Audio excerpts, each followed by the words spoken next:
ဖေးကတော့မနော်ဟုတ်ပြီအဖေတော့ကတော့မလားဘယ်မိုင်းနဲ့ပြောအဖေကိုကတော့မလား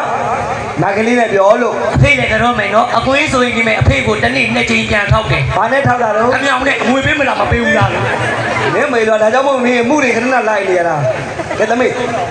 ဒါလေးပြန်ဆိုနော် ပြန်ဆိုလိုက်မယ် ကျေးဇူးပါဗျာ ဒီပါရှင်ဟုတ်ကဲ့ပါရှင်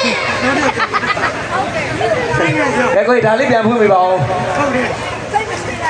သမီးလေးက CD လောက်တယ်နော်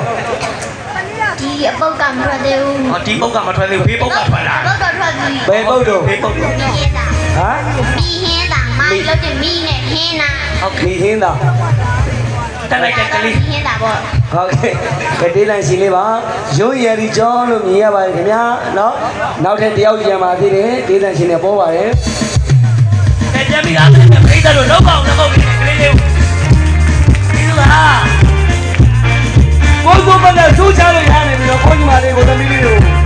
လူရှိတော့စူးမချတာ